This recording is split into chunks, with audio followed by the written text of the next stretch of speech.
Goeiedag geliefde disipel van Jesus en baie welkom by nog 'n episode van In Jesus Bybelstudie.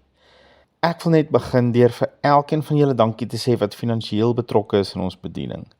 Ek kan Ina waardeer julle verskriklik baie en ons is opgewonde om julle getuienisse te hoor. En op daai noot, as jy dalk 'n getuienis het van hoe dat die Here jou finansies bonatuurlik vermenigvuldig het, vandat jy in sy koninkryk begin gee en saai het, wil jy dit nie asseblief vir ons aanstuur nie. Ons wil graag in jou blydskap deel en saam met jou ons Here Jesus verheerlik vir sy getrouheid en sy liefde. Jy kan gerus vir my 'n WhatsAppie stuur na 0827790331. Of as jy dalk enige ander getuienis het van ons amazing God se heerlikheid in jou lewe, stuur hulle asseblief. Ons hoor graag van hoe God mense se lewens verander.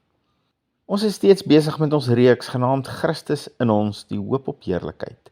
En soos julle teen hierdie tyd weet, dit kom uit die laaste gedeelte van Kolossense 1 vers 27. Christus in ons, die hoop op die heerlikheid. En ek weet ons sê dit dalk baie en ons sê dit maklik dat Jesus in my is. Maar ek het ook lank genoeg op 'n wildsplaas gewerk waar ek naweek na naweek jagters en kampeerders ontvang het.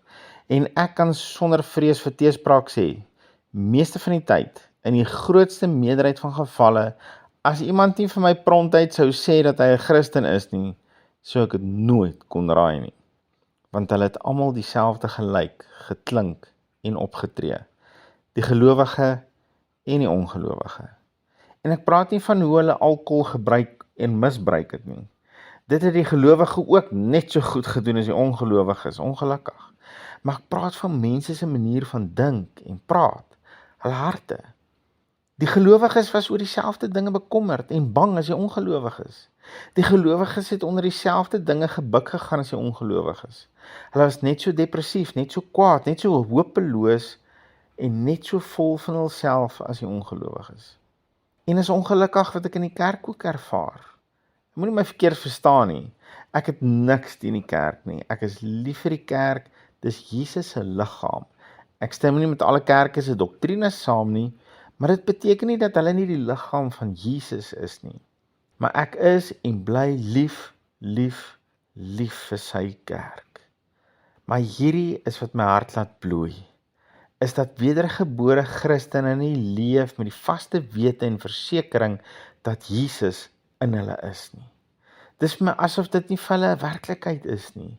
En dit raak ooglopend en duidelik wanneer jy sien hoe dat mense anders optree by die kerk as by die huis of by die jagplaas.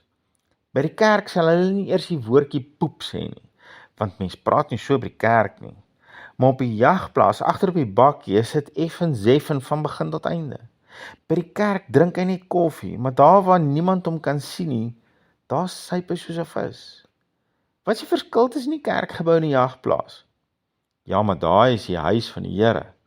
Twak man, jy is die huis van die Here. Jy. Hy leef in jou. Hy leef nie in 'n baksteen gebou nie.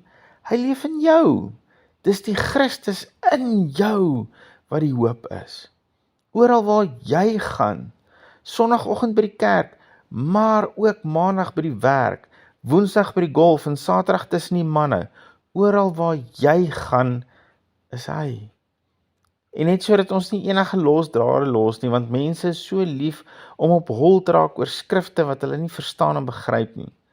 En moet nou nie vir my versie stuur waar daar na die tempel van Salomo verwys word as die huis van die Here en vir my kom sê, sien, die kerk is die huis van die Here nie. Kom ons wees net gou duidelik. Salomo se tempel was die huis van die Here. Onder die ou verbond was dit die huis van die Here. Dit is nie meer nie. Die oomblik toe Jesus gesterf het, het die voorhangsel van die tempel van bo na onder geskeur, wat dit baie duidelik maak, daar is nie meer 'n allerheiligste in 'n gebou waar die Here vertoef nie. Salomo se tempel is sowat 70 jaar na Christus totaal en al vernietig, soos wat Jesus dit ook geprofeteer het. Die gebou waarin ek en jy op 'n Sondag bymekaar kom, is nie 'n replika van die tempel nie. Alles behalwe. Daarom is dit ook nie die huis van die Here nie. Maar hierdie vals gedagte wat by ons gekweek word, dat die kerkgebou is die huis van die Here, ek dink dit gee mense die vals idee dat as hy daar uitloop, dan los hy die Here ook saam met sy gebou daar. En nou is dit hy en die wêreld. En ek kan nou vreeslik aangaan hieroor, maar ek is nie hier om te moan en grou nie, asseblief, verstaan my reg. Ek wil in en deur Jesus 'n verskil maak. Ek wil vir jou waarheid bring, want dis net die waarheid wat jou kan vrymaak. Maar dis ook die waarheid wat jy ken en wat jy begryp, wat jou kan vrymaak, want jy moet in daai waarheid kan glo. En een van die grootste waarhede waaroor jy ooit kan mediteer, vandat jy jou oë oopmaak in die oggend totdat jy gaan slaap, is dit: Christus is in my. En hierdie Jesus in my is my hoop en ook almal om my se hoop op heerlikheid. Hierdie Jesus wat ek in my het, is die versekering dat God sy goedheid wil laat manifesteer in my fisiese wêreld. Hier waar dit vir my en ander om my saak maak, dis hier waar God deur my daai hoop wil manifesteer. Oral waar jy gaan, oral waar jy beweeg, of dit by die kerk of by die werk is, jy dra Christus in jou. Hy's een met jou gees. Julle twee is 'n eenheid. Daar's unity tussen jou en Jesus. Eenheid.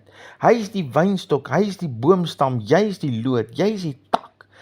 Maar saam is julle die boom. Julle is 'n eenheid. Wat in hom is, vloei deur jou. Geliefde van Jesus, dit maak nie saak hoe jou lewe tot vandag toe gelyk het nie. Dit maak nie saak of jy tot vandag toe in hierdie volheid van hom in jou geleef het of nie. Wat saak maak, is hoe gaan dit van hier af vorentoe lyk. Jy kan nou, in hierdie oomblik, 'n keuse maak en sê: Here Jesus, ek kies om weg te draai van 'n lewe wat U nie in my reflekteer nie. Maar ek wil van hierdie oomblik af vorentoe 'n lewe lei, waarin almal nie net kan sien dat U my Here is nie, maar waarin almal in my die hoop kan sien en beleef wat U bring. Dit is wat gaan saak maak. Is jy bereid om weg te draai van wat jy was en uit te leef wat Jesus in jou is? Geliefde, ek gaan nie vandag vir ons bid nie. Ek wil jou uitnooi om self hierdie saak met Jesus uit te maak, in jou eie woorde en uit jou eie hart uit. Shalom.